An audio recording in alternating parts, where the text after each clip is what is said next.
I was a handsome child, elven-eared, the shy, retiring nature, quiet in speech, with blonde hair and limpid grey eyes.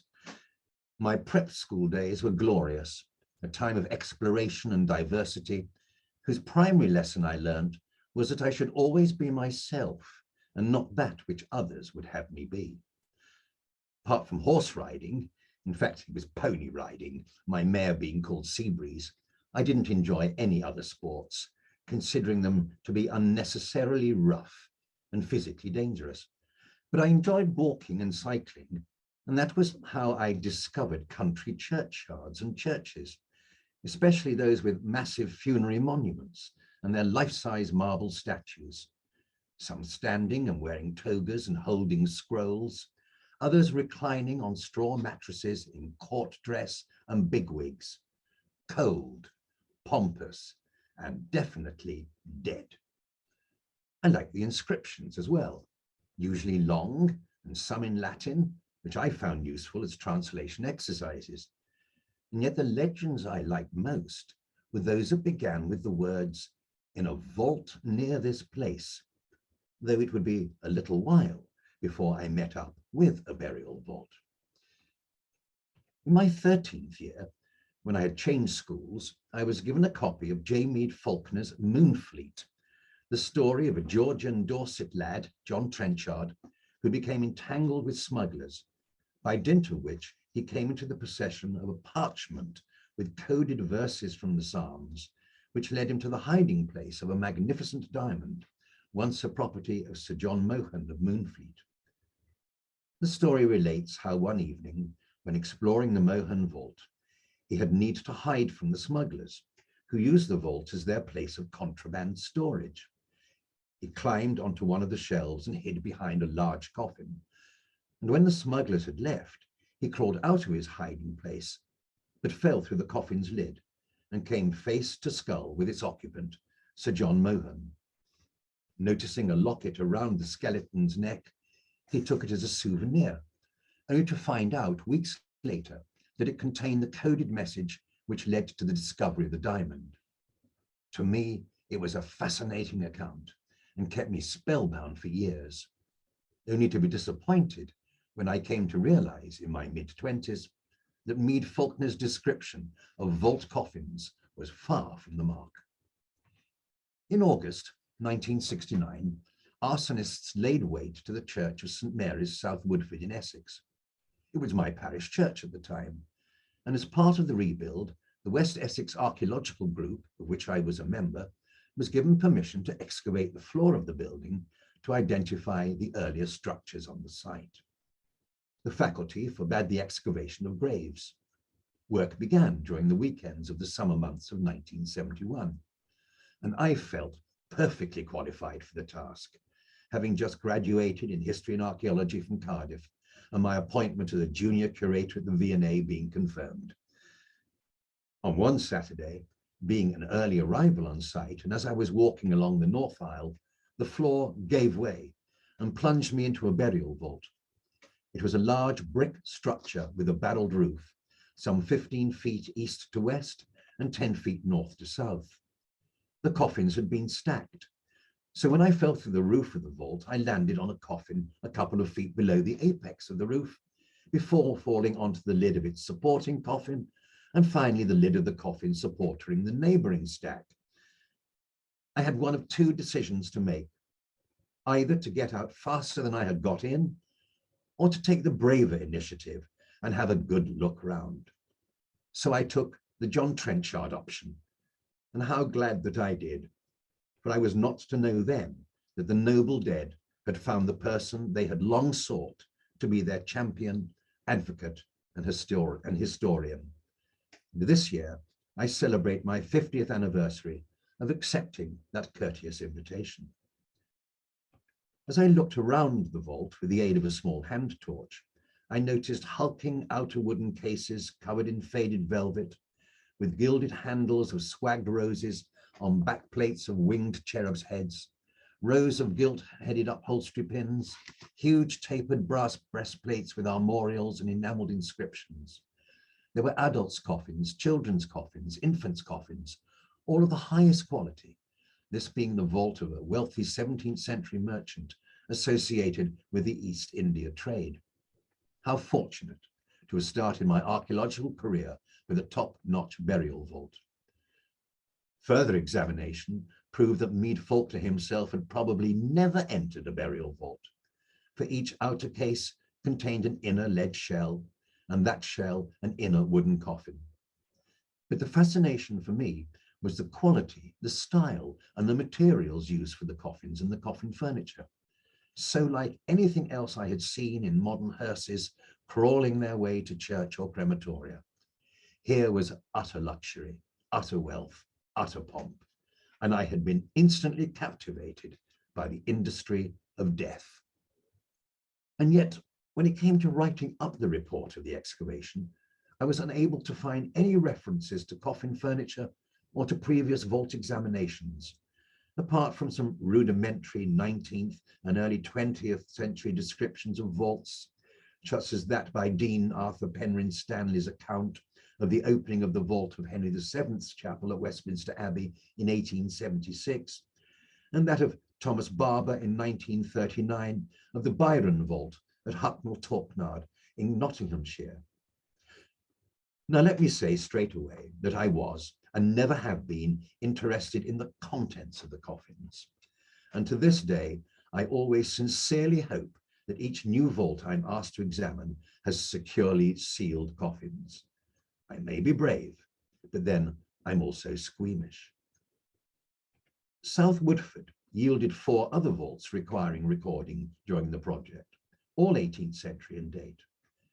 By the end of the month, I had learned 3 highly important facts: that a vault burial required a wooden coffin, a lead shell, and an outer case, which I later learned were known as coffin, shell, and case jobs within the trade; that the outer cases were covered in fabric, and that the outer case metal fittings, more popularly known as coffin furniture, was either gilded, silvered, or Japan black, the coffin handles having repoussed backplates sporting cherubs' heads, gilt-headed brass upholstery pins, set in either 1, 2, or 3 rows round, tapered rectangular, lozenge, or shield-shaped coffin plates, known as depositum plates, and curious 1.5-inch square repoussed motifs, known as escutcheons.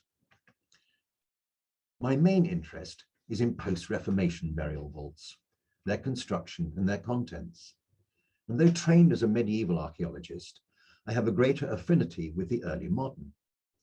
Most of my undergraduate colleagues preferred Roman or earlier, and my tutor, Professor Michael Jarrett, warned me that I was about to enter dangerous territory, his argument being that there was too much contemporary documentary information available on the time zone I had selected to allow me to make my own assumptions, which was probably all the more reason for me to plough my own furrow.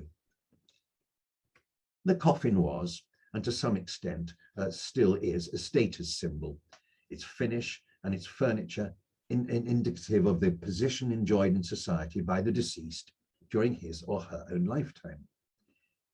In metropolitan areas during the first quarter of the 16th century, it was understood that the provision of funerals was the responsibility of trade and religious guilds.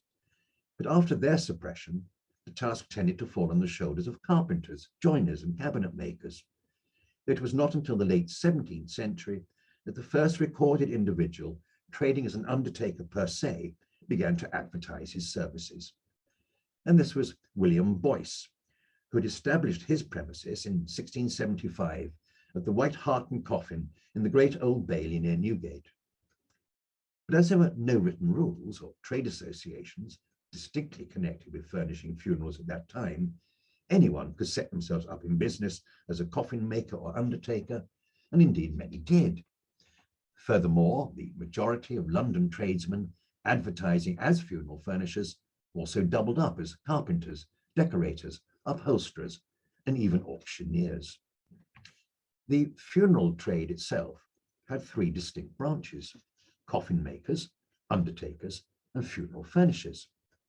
Coffin makers made coffins, but rarely performed funerals. Undertakers bought from the coffin makers and the coffin furniture warehouses, and performed funerals, mainly for the artisan class and contract funerals. The funeral furniture at the upper end of the trade employed their own carpenters, joiners, cabinet makers, and upholsterers. They served the needs of the middling sort and the nobility, though they also relied on the funeral warehousemen for the provision of coffin linings, shrouds, and coffin furniture. Thus, the coffin maker looked up to the undertaker and respected the funeral furniture. The undertaker needed the coffin maker and respected the funeral furniture.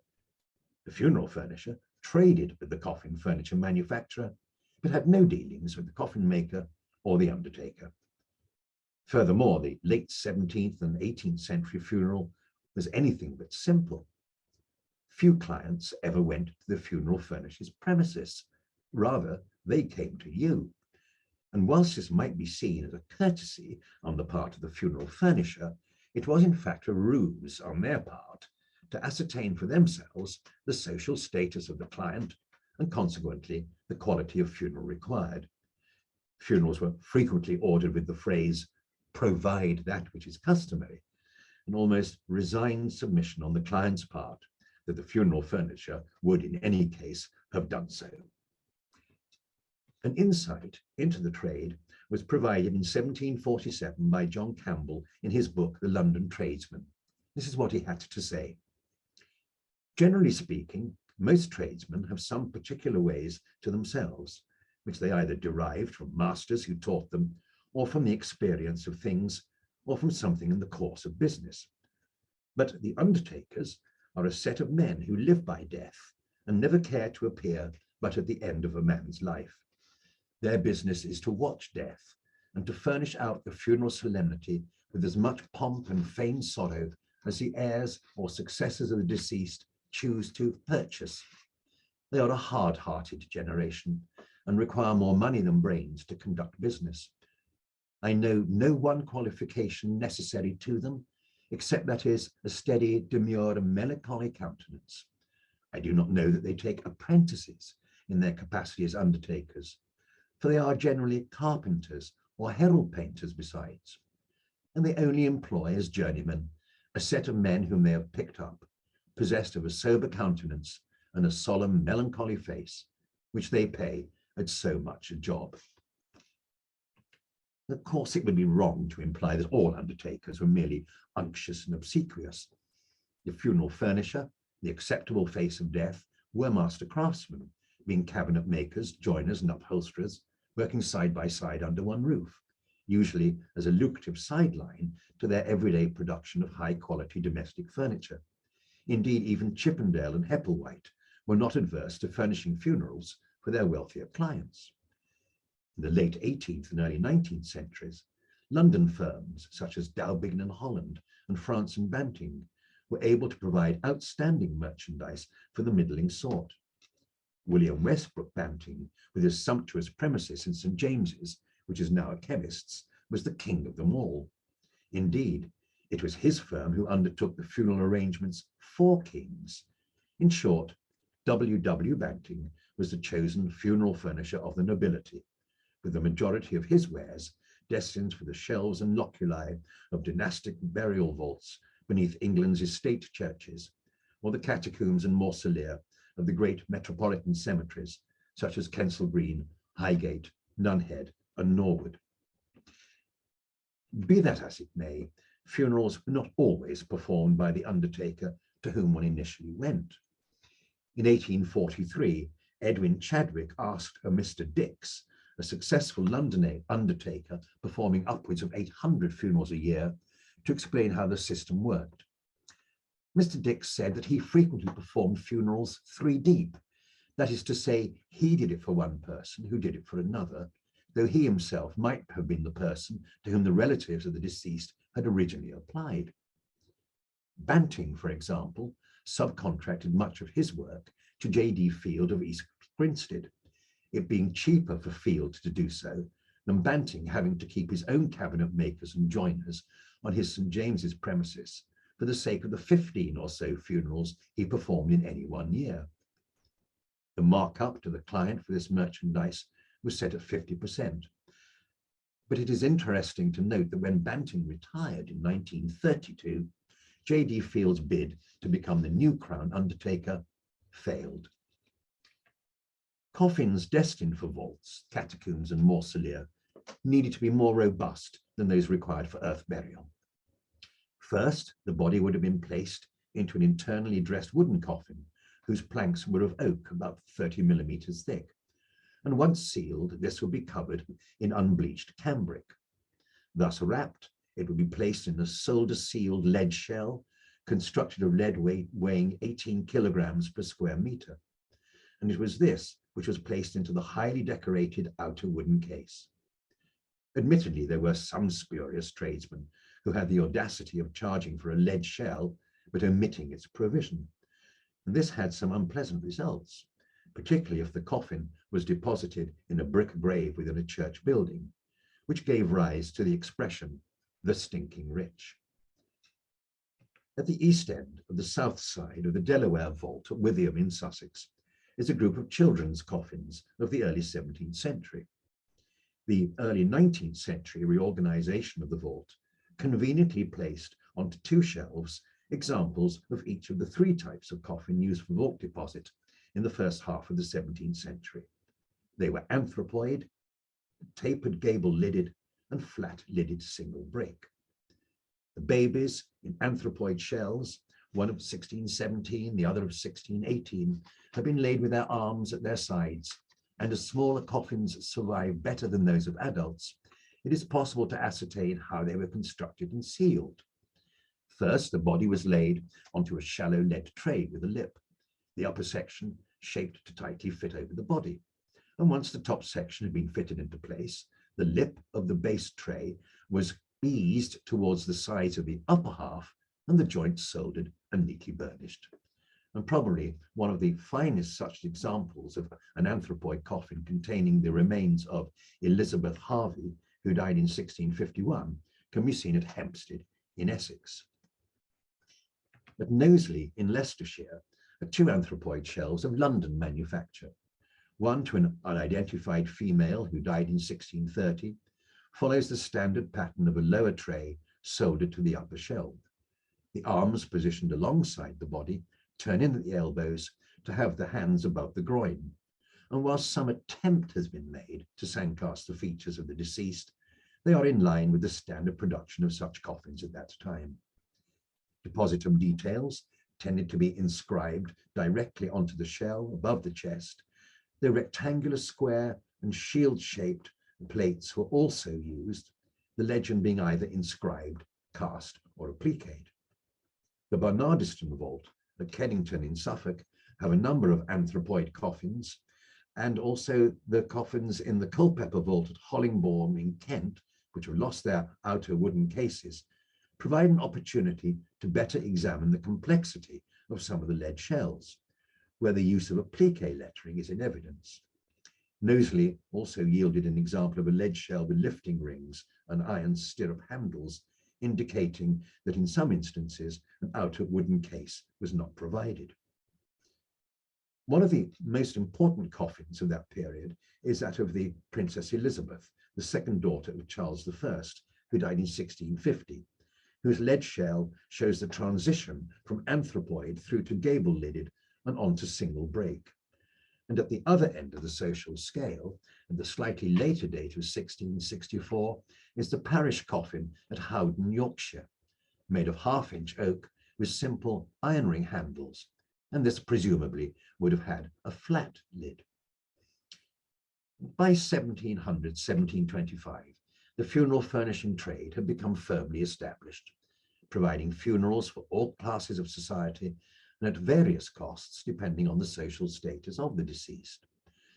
Much of the day-to-day trade came from the artisan class, which satisfied the majority of undertakers unable to cater for the top range, owing to a limitation in their investment potential to cater for the funerals of the middling sort and gentry. Indeed, there were numerous undertakers who had no interest in expanding their business beyond the artisan class, content with their lot. The same way, jobbing undertakers, when unable to perform the funerals for the nobility, The funeral furnisher who did was equally unwilling to provide for the artisan class. A number of tradesmen in the timber, textile, and tin plate industries looked upon coffin making and funeral furnishing as something by which they could profit, and it was not unknown for some to meet with such success that they abandoned their established trade to go into undertaking full-time, though most preferred to remain safe as a supplier to the trade. The golden age of the English funeral was 1725 to 1775, and most of the finest coffins in public and private vaults were made during that time. When the antiquary Smart Lethullier constructed his vault at Little Ilford, Essex in 1740, he transferred the remains of his parents from elsewhere in the church, at the same time having them placed in new outer cases, covered in scarlet Genoese velvet, with 2 rows all round of gilt-headed upholstery nails, the sides and ends blank panelled with a single row of the same. On examination, it appears that he requested the retention of the original lead depositum plates. The lead shells have identical plumbing, and the outer cases. And it's almost certain that the same funeral furnisher was contracted for the task. The deaths of the recased spanned a period of 31 years. The single case was the most popular for earth burial. It was by far the most common coffin type, and it remains so today. Slightly grander was the single case with the double lid, though those wanting a more exclusive form of encasing selected the double wooden coffin. This was presumably more associated with the desire for the contents to become completely decomposed before the coffin began to break down in the earth. A recent conversation with the current Crown undertakers proves that double cases for earth burial is still asked for, though today it is only about 1 in 10,000 clients who make that request. Almost without exception, coffins from within vaults from the mid-17th century onwards tend to be single break flat-lidded. And from an examination of over 1,000 coffins of the period 1727 to 1865 in the vaults beneath Christchurch Spitalfields, and from 3,000 coffins in the catacombs beneath the Anglican Chapel at London's Kensal Green Cemetery, it can be ascertained that little has changed in the overall shape of the coffin since the 1660s. These are the coffins that you're looking at in Kensal Green. It appears that no distinct regional trend in basic coffin design existed in the early modern period, the gable-lidded coffin being accepted nationwide as the standard receptacle. The traditional wood for English coffins was elm, being cross-grained and hence less prone to splitting, and it was also to some extent waterproof. Oak was occasionally used, and the same applies to walnut, beech, and deal. With the introduction of French polishing in the first quarter of the 19th century, oak came into its own, which both pleased and hampered the trade. Pleased because oak was more expensive than elm, hampered as it was easier and less time-consuming to cover an elm coffin with fabric than to spend time on French polishing. Waxing, a technique employed by those without the skill to perform French polishing, had been in place since the early 1800s and eventually ousted French polishing in the early 1900s. The construction of the single break flat-lidded coffin was a simple affair, and any competent carpenter could have produced one. The corners were butt jointed, with the sides internally curved at the shoulders, usually 7 saw cuts, and bent to shape. Baseboards were fitted within the coffin, screwed into position through the sides. Contrary to public opinion, nails were never used for closing coffins, for these could split the wood. Thus, another nail in my coffin would indeed have been a disaster. Similarly, the sides of the coffin were screwed to the head and foot ends, whilst the lid spanned the sides and was screwed down into the upper ledge of the side. Consequently, the entire construction relied upon itself for robusticity. And once formed, the interior joints were caulked with Swedish pitch before being deemed ready for the lining. For a triple coffin of wood, lead, and wood, the construction was much the same. The inner coffin was usually of oak, today it's of O-beech, and was often covered with cambric once complete. This would then be placed into the lead shell, soldered, and with an elaborate lozenge-shaped pattern engraved on its sides by the use of wire wool. The outer wooden case would be cambric lined, its exterior fabric covered and larded with coffin furniture. Placing the lead shell into the outer case was a hazardous exercise. Having been put onto 3 lengths of webbing, 6 men would be required to lift it and gently lower it into place. The webs then being cut, it not being possible to withdraw them in the usual way, owing to the weight of the lead. And nothing from the workshop went to waste. Carpenter's risings, which is to say the wood shavings and the sawdust, were used to create a soft bed on which to lay the lining. It also assisted in absorbing any leaching from the corpse associated with the aspects of primary decomposition. In the 18th century, it was not unusual for the coffin to be filled with aromatic bran, which was a bran mixed with rosemary, lavender, rue, and cloves. It was covered the corpse and was a means of masking the odor of decomposition. The technique of upholstering the outer case was, as far as can be ascertained, introduced during the early 17th century. The earliest fabrics were of velvet, emulating the rich funeral palls of the pre-Reformation trade guilds. By the middle of the 17th century, funeral furnishers were moving over to the more expensive Genoese silk velvets and Utrecht cotton velvets, either imported or of Spitalfields manufacture, though sometimes a less expensive baize or felt was used. Black velvet was a standard case covering for those of the middling sort, with a particularly vibrant shade of scarlet for the nobility and episcopacy, and purple for monarchs and archbishops. There have always been exceptions to the rule. For example, France and Banting upholstered Nelson's outer case in black Genoese velvet. Though as Duke of Bronte and Baron Nelson of the Nile, he could quite easily have been upholstered in scarlet velvet. Little Nelson was but 5'3", but his coffin was 7 foot in length. Being the nation's hero, he was encased in 7 coffins of wood, lead, wood, lead, wood, lead, and an outer case of wood. By the 1820s, at about the same time as French polishing was coming into vogue, the ever innovative Regency introduced a variety of case fabrics, such as midnight blue, yellow, turquoise, and green. In one way, the use of the fabric covering was a boon for the trespassing funeral furnisher, as it allowed for some to provide outer cases of inferior quality, knowing that what the eye could not see, the client would not grieve over. A late 18th century coffin provided for the remains of Captain Paulet at Hinton St. George, Somerset, amply proves the point. The fabric is now decaying, revealing an outer case fabricated from narrow planks of wood. Oh dear me.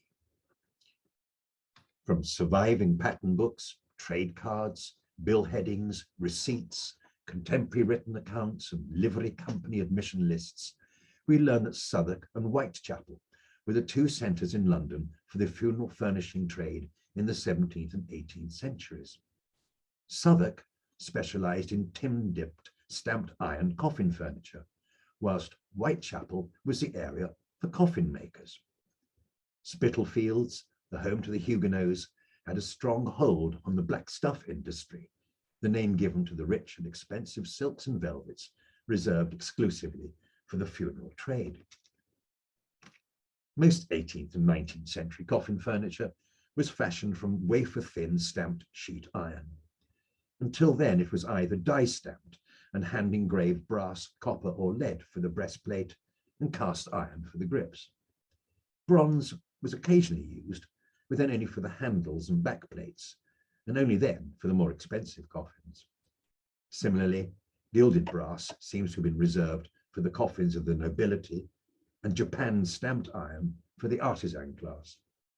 Solid silver and silver gilt fittings were reserved exclusively for royal coffins, as discovered during my recording of the contents of the Stuart and Hanoverian vaults in Westminster Abbey.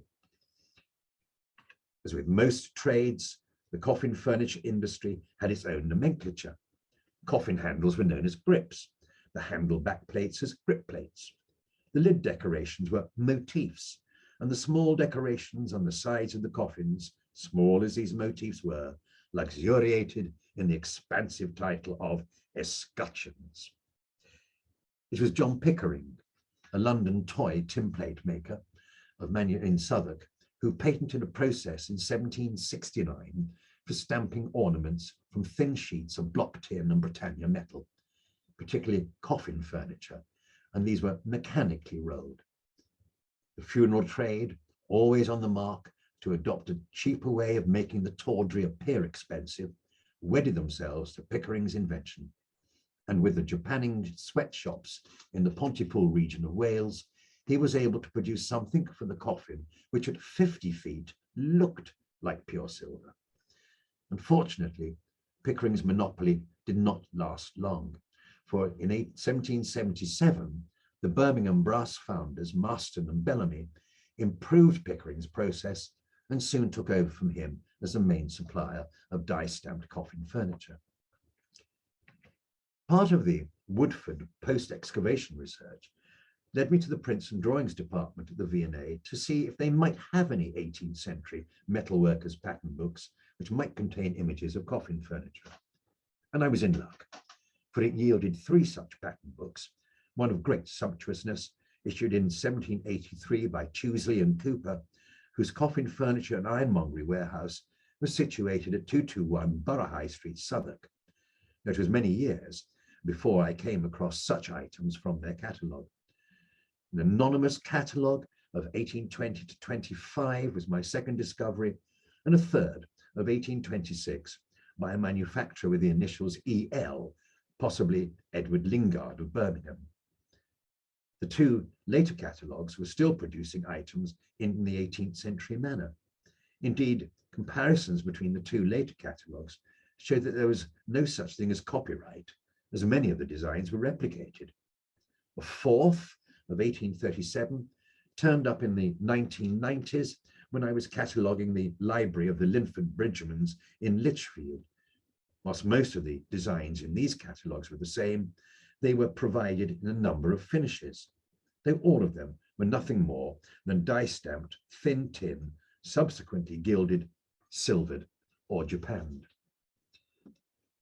The title page of the Chewsley and Cooper catalogue of 1783 bears the initials JB, identifying the die stamper as probably John Butts or John Burden, both Birmingham manufacturers. Chewsley and Cooper have been providing the trade with luxury coffin furniture from Butts or Burden of Birmingham since the 3rd quarter of the 18th century. It was available in gilt bronze, gilt copper, and gilt brass, items to decorate the outer fabric-covered cases of the gentry's coffins. Opposite the title page of the catalogue is a description of that which consisted a set of coffin furniture. It said, NB, a set of coffin furniture contains a breastplate, flower pot and angel, 3 pairs of handles and pins to fix them. If ordered with 4 pairs of handles and 20 yards of lace, etc., the price is advanced in proportion. Large wrought cast grips to any of the sets will be 1 shilling per set advance. A flower pot and angel, also known as an urn and angel, was one of the more popular lid motifs of the more expensive coffins. But Chewsley and Cooper went bankrupt in 1817, and I have to discover who took over marketing the wares of John Butts or John Burton in the London trade. But from the late 18th century, the coffin furniture industry was mainly based in the Soho area of Birmingham. And writing in 1866, was a certain Mr. Mole introduced into the company. He'd established a die stamping factory in about 1770. And ever innovative, Mole was fortunate to introduce his wares to Wagstaff, one of London's foremost manufacturers. He was impressed by the quality of Mole's work and was able to put a number of contracts his way. But unfortunately, too many contracts came Mole's way for him to keep up with, and he reluctantly closed his business a few years later. In 1804, Thomas Dobbs invented his Albion metal, which was akin to silver plated on copper, being tin laid on lead, the two metals being made to cohere by passing through rolls.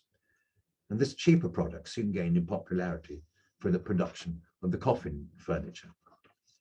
In the last quarter of the 19th century, the Birmingham brass founders, Newman Brothers, the page from whose catalogue you're now looking at, established their coffin works in Fleet Street in the city's jewellery quarter, where they produced the highest solid cast brass coffin furniture, quickly adopted by the Crown undertaker, W. Banting of St. James's, and later by such society funeral furnishers as Birch and Birch, J.H. Kenyon, Garstins, A.J. France, Leviton's and Cribb and Sons.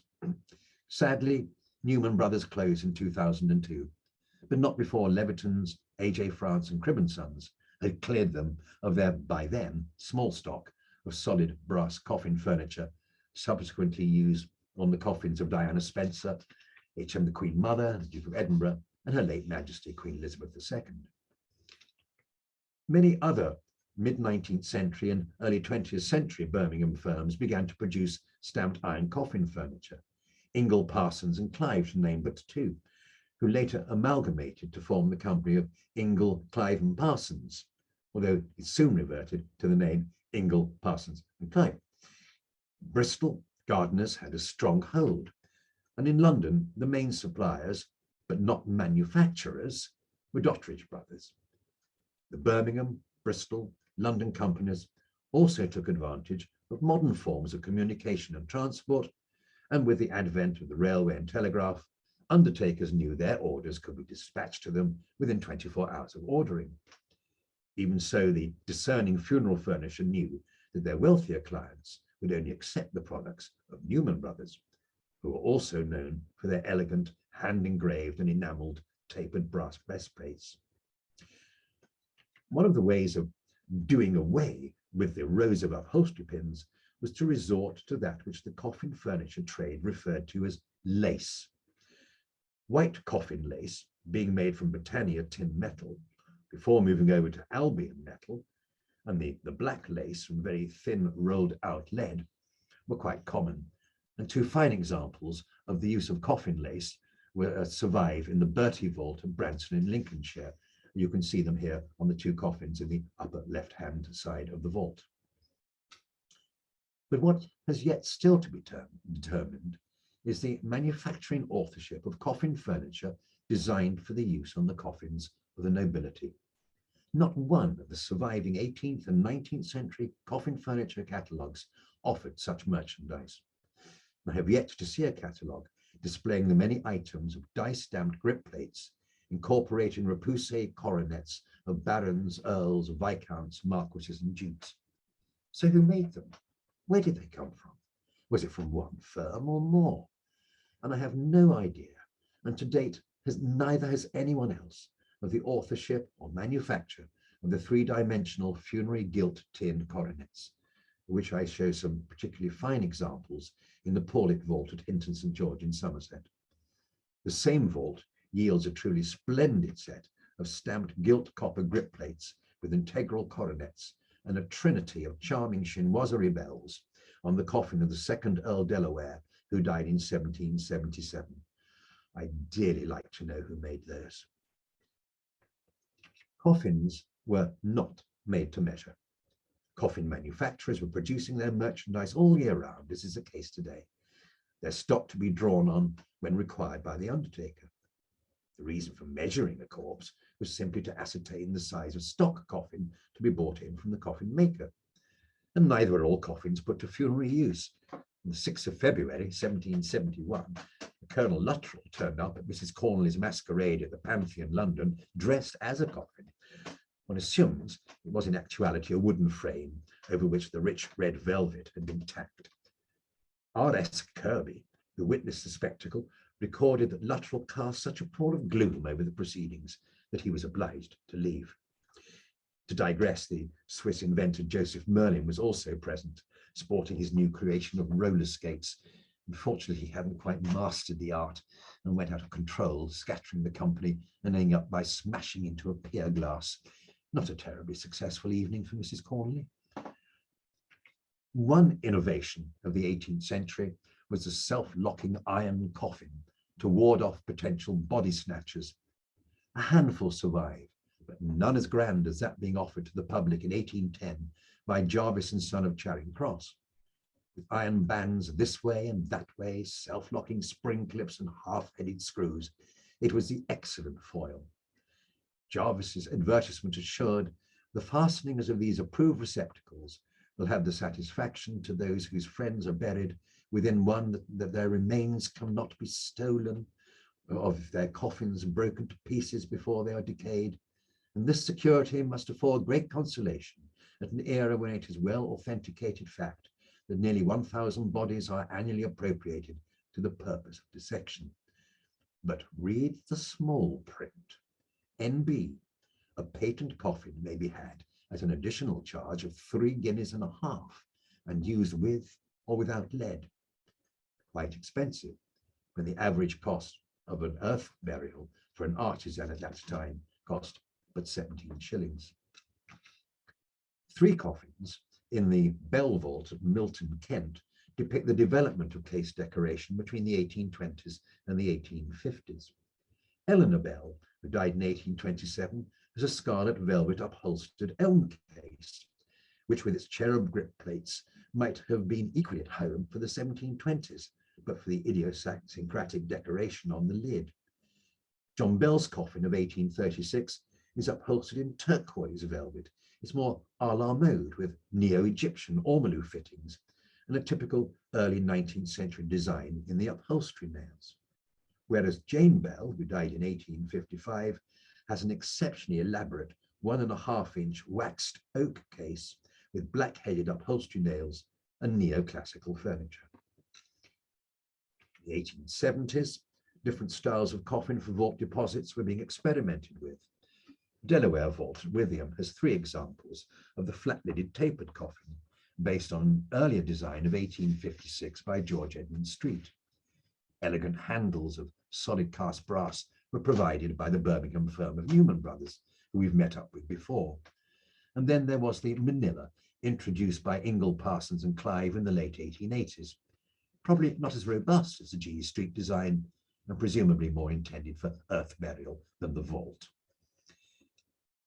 If the trade catalogues for coffin furniture are rare, rarer still are catalogues from funeral warehousemen. It appears that when a new catalogue was issued, the recipients discarded the previous edition, I suppose in the same way that new car dealers do the same today. Only one such catalogue survives in London's Guildhall Library, a small unillustrated book, some 6 inches by 4, of 11 pages, issued by Joseph Turner of Farringdon in 1838, who described himself as coffin maker, plate chaser, furnishing undertaker, and funeral featherman, trading from the sign of the first and last, which was shown as a cradle and a coffin, at 1 Farringdon Street. Turner also issued a trade card advertising himself as a furnishing undertaker. So what was he? An undertaker, a coffin maker, plate chaser, funeral featherman? Well, for all of those trades, putting the general undertaking part of his business to one side, the catalogue shows that his main trade was in the provision of coffins, shrouds, ruffling, winding sheets, tacked mattresses, and the hire of palls. He also offered provision of coffin furniture and nails. From what we know from the trade in general, I think it can be taken as read that the coffin furniture he provided his undertaker customers, he had bought in bulk from other manufacturers, probably from Birmingham, and sourcing his shrouds and soft furnishings from the main manufacturers of such stuff in Halifax and Bradford. In essence, he was a coffin maker, able to provide funerals if requested, whose main purpose was to act as a warehouse, relying on the smaller undertaker without the space or financial investment to keep a large stock themselves. What is of interest is that he was able to provide 19 different types and quality of coffin, ready-made and on demand, from good inch elm smooth oiled and finished with one row round of black or white nails, a plate of inscription, 4 handles, lined and a pillow, 17 shillings, up to their finest comprising double lid elm coffin, lined with £4 lead, covered with cloth, finished with 2 rows all round, close drove, best nails, lead or brass plate, angel and flower, 4 pairs cherub handles with grips and drops, lined and ruffled with fine cambric, £5, 15 shillings and 6pence. Now, that would have been meant to go into a vault. Various churchyard clearances over the past 25 years have yielded tens of thousands of examples of coffin furniture, almost every one of which can be identified with the illustrations in the surviving 5 catalogues of the period 1770 to 1850. To a greater extent, the same can be said for coffin furniture destined for burial vaults, apart, of course, for that specifically made by the silversmiths for the coffins of the royalty. The main difference between the furniture provided for earth and vault deposit is that those coffins destined for the vault had more examples of coffin furniture made from stamped and gilded brass, though all had handles made of cast iron, later being of solid cast brass. And were there such things as discerning undertakers? Well, perhaps. John Campbell's 1747 opinion that they were a melancholy bunch, a hard-hearted generation, seems a little harsh. All trades hope to make a profit. That's the nature of any business. But to dismiss the undertaker as a greedy individual preying on death is to miss the point. From an historical perspective, the protagonists' main argument rested on what they considered to be an overt display of gaudy pomp, being offered to a gullible public, unaware that such had no place in the literal disposal of the dead. Funerals, performed during the period 1775 to 1825, were anything but simple, and the main question arises as to whether or not even the undertaker knew of the significance of the trappings. In 1843, Edwin Chadwick asked of Mr. Dix, that London undertaker who performed upwards of 800 funerals a year, the following question: are you aware that the array of funerals commonly made by undertakers is strictly the heraldic array of a baronial funeral, that the 2 men who stand at the doors being supposed to be the 2 porters of the castle with their staves in black, the man who heads the procession wearing a scarf being representative of a herald at arms, the man who carries a tray of feathers on his head being an esquire who bears the shield and casque with its plume of feathers, the pallbearers with batons being representatives of knights companions of arms, the men walking with wands being supposed to represent gentlemen ushers with their wands.